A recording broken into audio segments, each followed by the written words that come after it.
안녕하세요, 달작가입니다. 오늘은 수채화를 조금 더 쉽게 즐길 수 있는 방법을 알려드리려고 해요. 거창한 건 아니고요. 앞에 보시면 여러 가지 도구들이 있는데, 보통 여러분들은 그냥 수채화를 그릴 때 라인이 있는 게 편하세요? 없는 게 편하세요? 아무래도 예전에 우리 막 초등학교 때부터 했던 색칠 공부 같은 것도 라인들이 있잖아요. 그래서 이 수채화도 마찬가지로 라인이 있으면 옆으로 번지거나 삐뚤빼뚤하게 선이 나가는 것도 좀 나름 안전하게 색칠을 막 할 수 있고, 그런 좀 편리함이 있거든요. 심적으로 약간 안정적이라고 해야 되나? 좀 그런 면이 있어서 요즘에는 저도 라인을 미리 그리고 채색하는 법을 좀 이용해서 그림을 좀 가볍게 즐기고 있어요.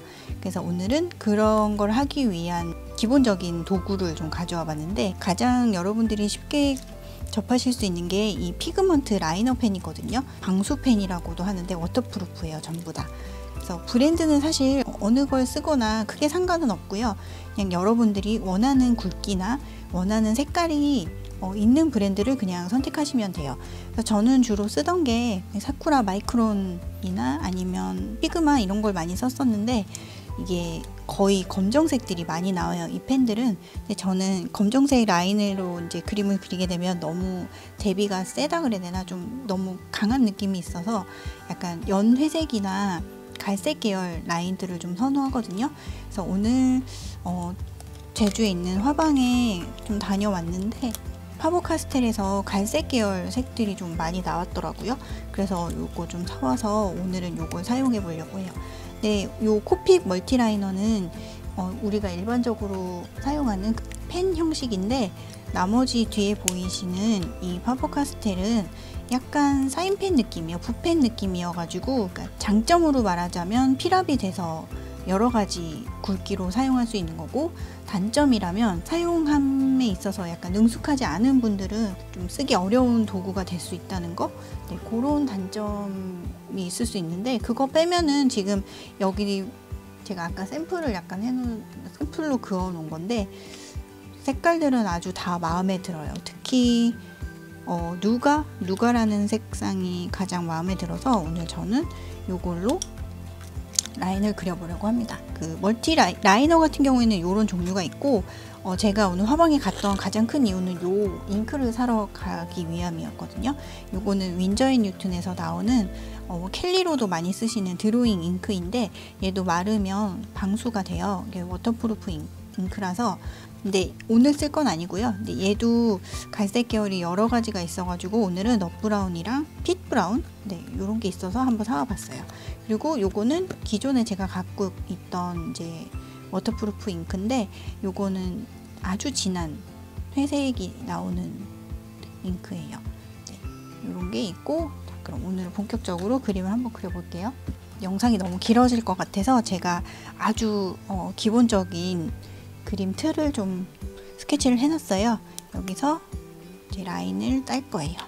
아까 말씀드렸다시피 이 붓펜 같은 경우에는 이렇게 제가 힘을 아주 조금 주고 긋게 되면 얇은 선이 나오는데, 세게 그으면 이렇게 굵은 선이 나오거든요. 그래서 필요에 따라서 강력 조절을 할 수 있다는 장점이 있을 것 같아서 저는 요거를 사와봤어요. 그럼 라인을 한번 타보겠습니다.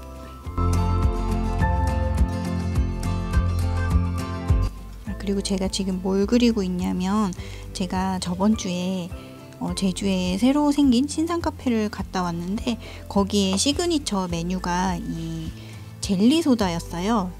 알록달록한 동그란 젤리가 막 들어가 있는 탄산 음료였는데, 사실 맛은 그냥 달달한 소다에 젤리 들어있는 그런 맛이었고요. 사실 맛보다는 그냥 그림 그리기 너무 좋은 소재였어 가지고 한번 그려보고 싶어서 사진을 찍어 왔어요. 이렇게 라인을 계속 따주겠습니다. 자, 빠르게 선을 따줬어요. 아까는 흐릿해서 잘 안 보였던 형태가 지금은 잘 보이죠? 이렇게 선을 따주시고 나면 이제 지저분해 보이는 연필선들을 이렇게 정리를 해주시고요. 지우개로 정리를 해주신 다음에 이제 채색에 들어갈 거예요. 근데 아무래도 이런 식으로 라인이 확실하게 있으면 이 경계들이 명확하게 그어져 있기 때문에 색칠할 때 조금 부담감이 덜 하겠죠. 그래서 최대한 맑은 느낌을 많이 내줄 수 있게 물감을 많이 섞지 않고 물감 원래 색을 많이 사용해서 색깔을 내줘 볼게요. 지금 이 색은 제가 사용하는 엠그람 팔레트에서 제가 제일 좋아하는 색 중에 하나인데 엄청 청명한 하늘색 같은 색깔이에요. 얘를 먼저 칠해줄게요. 얘는 젤리 구슬이기 때문에 팁을 하나 드리자면 빛 반사되는 거를 사진 찍으면 어느 정도 알 수 있잖아요. 그런 부분을 이렇게 흰 부분 남겨놓고 색칠을 하면 훨씬 더 반짝거리는 느낌을 줄 수가 있어요. 이렇게 칠한 다음에 물감이 마르기 전에 어두운 색으로 그라데이션을 살짝 주면은 훨씬 풍부한 느낌을 낼 수 있습니다. 그리고 이렇게 라인으로 먼저 칠한 그림을 그리게 되면 또 좋은 점이 뭐냐면요, 묘사를 그렇게 많이 하지 않아도 그림의 완성도가 꽤 있어 보여요. 그래서 요즘 그림 그리기 귀찮을 때 제가 자주 사용하는 기법입니다. 바로 옆을 칠하게 되면 지금 아무리 라인이 그려져 있다고 하더라도 자칫하면 여길 넘어가기 쉽기 때문에 건너편에 있는 만날 일이 없는 젤리를 먼저 칠해줄게요.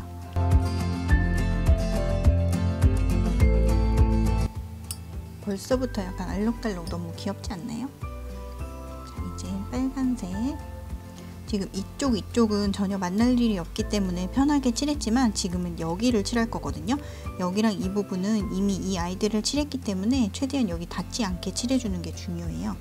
어차피 라인이 칠해져 있기 때문에 약간 흰 부분이 보여도 크게 문제 없거든요. 오히려 멋스러울 수 있기 때문에 너무 그런 거에 부담 갖지 마시고 어느 정도 이렇게 여유를 두고 틈을 두고 색칠을 해줍니다. 지금 이 부분은 제가 왜 남겨놨냐면 컵에 이 입이 닿는 그 입구 부분 있잖아요. 여기도 빛 반사가 돼서 상당히 밝은 부분이거든요. 그래서 아예 색칠을 할 때 그 부분을 좀 남겨놓고 칠하고 있어요.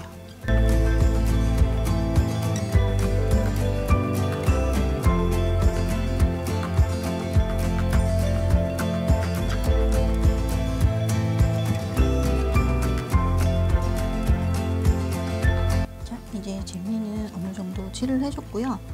얘가 어느 정도 좀 마르고 난 다음에 조금 진하게 표현이 되어야 할 부분이나 이제 빛 반사가 되어야 할 부분 조금 더 묘사를 해줄게요.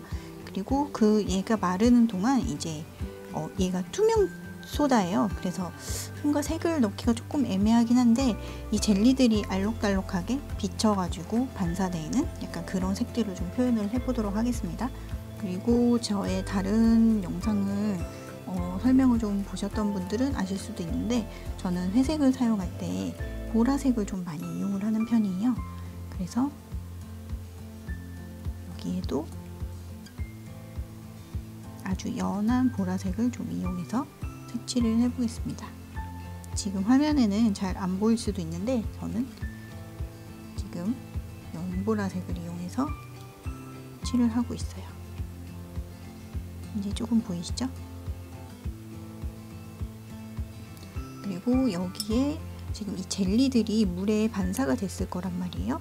그래서 이렇게 알록달록한 색감을 같이 좀 사용해 주겠습니다. 이런 게 별거 아닌 것 같은데 나중에 그림을 마무리하고 났을 때 굉장히 퀄리티가 좋아 보이는 효과가 있어요. 그리고 이 부분도 유리로 된 접시거든요. 겉받침. 그래서 이 부분도 초벌 색깔을 좀 칠을 해줄게요. 근데 이 투명 같은 경우에는 표현하실 때 손을 너무 대게 되면 오히려 그림이 조금 지저분해질 수가 있어요. 그래서 최대한 심플한 느낌으로 이 접시가 약간 회오리 모양 무늬가 있거든요. 그래서 그걸 표현을 해주면서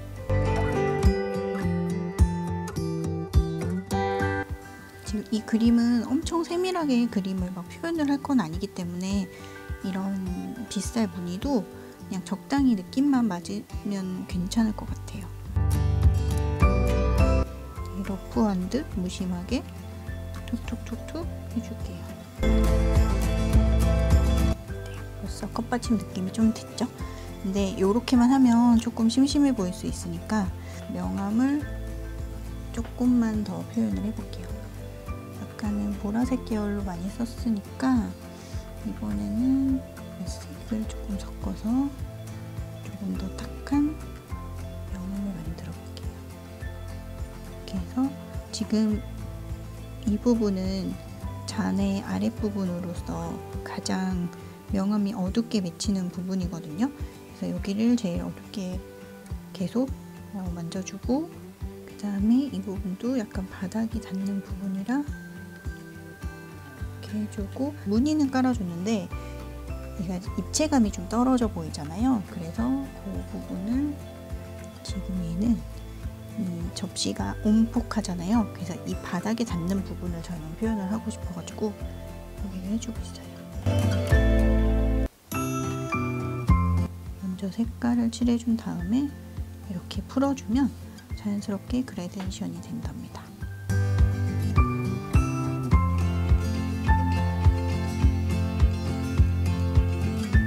유리 컵받침 느낌이 좀 나나요? 여러분, 그리고 그림 그리실 때 틀리면 어떡하지? 막 이런 거 그냥 겁내지 마시고 막 하셨으면 좋겠어요.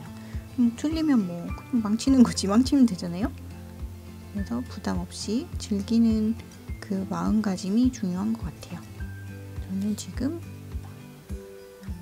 얼음을 표현해주고 있어요. 이렇게 얼음이, 그리고 이제 젤리를 조금 더 탱글탱글해 보이게 표현을 해볼게요. 일단 빛이 이렇게 맺히는 부분은 명암이 조금 진해요, 보통은. 그래서 이렇게 진해주고, 이 젤리는 지금 동그란 얼음틀 같은 데에다가 굳힌 것 같아요. 그래서 라인이 이렇게 생겨 있습니다.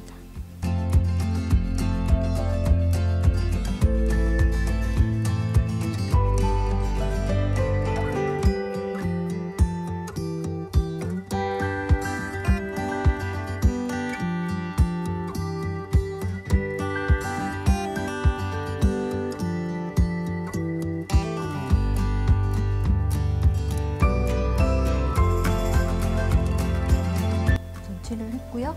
그 다음에 저는 이 아이가 원래 이 투명 유리 잔에 손잡이랑 스푼이 금색이거든요. 그래서 금색 물감을 쓸 거예요. 이렇게 저는 금색 팔레트가 있답니다. 펄 팔레트는 팔레트 플레이라는 곳에서 예전에 주문을 해서 주문 제작으로 커스텀으로 주문을 했던 거고요. 여기는 각종 색깔의 펄 물감이 다 들어있어요. 그 중에 제가 제일 좋아하는 금색 물감. 제가 금색 물감을 몇 개 갖고 있는데요. 그 중에 이 아이가 가장 블링블링하고 가장 밝아요. 그래서 뭐 얘네끼리 막 섞어도 써보고 했는데 그냥 단일색으로 쓰는 게 가장 예쁘더라고요. 그래서 얘도 어차피 라인이 다 있으니까 그냥 툭툭 얹어놔 보겠습니다.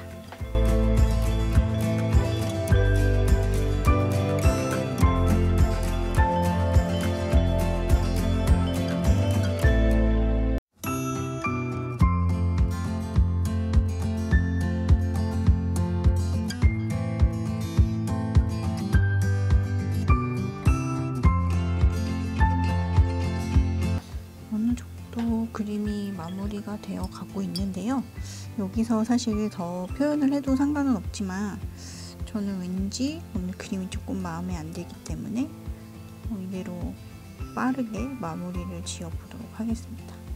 여러분, 이런 날도 있어요. 엄청 마음에 들게 그림이 나오는 날도 있지만 그렇지 않은 날도 되게 많답니다. 오늘은 좀 금 스푼이랑 금색 물감을 오랜만에 좀 써보고 싶어서 야심차게 준비를 했는데 생각보다는 마음에 안 드네요. 그렇지만 여러분, 하다가 중간에 그만두는 건 굉장히 안 좋은 버릇이에요. 어떻게든 내 손으로 마무리는 시켜야 돼요. 그게 습관화 되어 있지 않으면 여러분은 아마 그림 한 장 마무리하는 게 굉장히 어려우실 거예요. 그래서 마음에 들던 들지 않던 마무리는 꼭 하시는 게 좋아요. 저도 지금 굉장히 마음에 안 들고 있습니다. 이 정도로 일단 마무리를 하고 하이라이트를 좀 해줘 볼게요. 하이라이트도 굉장히 중요하거든요. 흰 물감으로 해주기 귀찮아서 젤리펜 있죠? 흰색 젤리펜. 얘로도 굉장히 많이 사용을 하거든요. 여기 탄산의 기포를 좀 표현을 해줄게요. 근데 젤리펜은 아무래도 확실한 흰색이 잘 안 나올 수가 있어요. 그래서 여러 번 색칠을 해준다든지 아니면 원래는 저는 수채화 가슈로 흰색으로 마무리를 많이 해주는데요. 그렇게 해주는 게 가장 좋기는 해요. 이런 식으로 해준 다음에 마무리로 이런 외곽을 조금 더 진하게 한번 잡아줘 볼게요. 이 그림이 지금 약간 흐리멍텅해서 완성된 느낌이 별로 안 나거든요, 제 눈에는.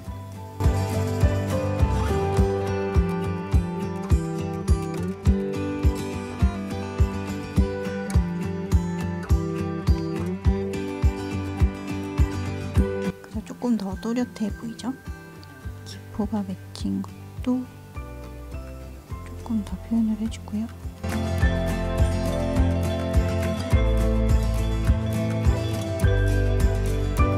자, 오늘 그림은 이렇게 마무리를 해보도록 하겠습니다.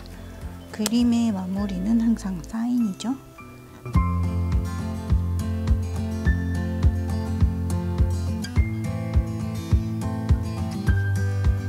자, 그럼 오늘은 여기까지 하고요. 여러분들도 즐거운 그림 생활 되시기 바랄게요. 안녕.